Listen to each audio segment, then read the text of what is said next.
If you want to store files on your computer instead of OneDrive, you're in the right place. In this video, I'll show you a simple way to download your files from OneDrive and save them locally on your PC so you can keep them right where you want them. This is perfect if you prefer using your own folders, want faster access to files, or just don't want everything stored in the cloud. If this tutorial helps, make sure to hit the like button and subscribe for more easy tech guides. Let's get started. First, open OneDrive on the web in your browser. Once you're in, find the file you want to keep on your computer instead of in OneDrive. You can click to select a single file or choose multiple files if you want to download more than one at the same time.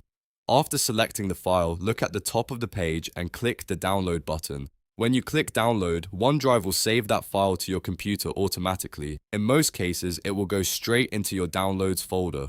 That means the file is now stored locally on your PC, not just in your OneDrive account. If you want, you can leave it there for quick access or move it into another folder like Documents, Desktop, Pictures, or any custom folder you use for organizing your work.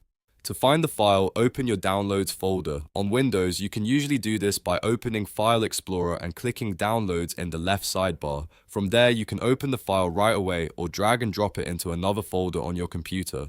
This is a great way to keep important files organized outside of OneDrive. Now, if your goal is to make sure new files save directly to your computer instead of being uploaded to OneDrive, the best habit is to choose a local folder first before you save. For example, when you create a document or download something, save it to a folder on your PC rather than selecting a OneDrive folder.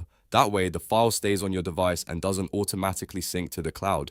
If you use Microsoft apps like Word, Excel, or PowerPoint, always watch the save location carefully. Many times, the default option may point to OneDrive. In that case, just change the location to this PC or browse to a folder on your computer. Once you get used to that, it becomes much easier to keep your files stored exactly where you want them. And that's it. Downloading from OneDrive and saving files to your computer is actually very simple. Just open OneDrive, select the file, click download, and then move it into the folder you want on your PC. If you found this helpful, please like the video and subscribe for more easy step-by-step tutorials. Thanks for watching, and I'll see you in the next one.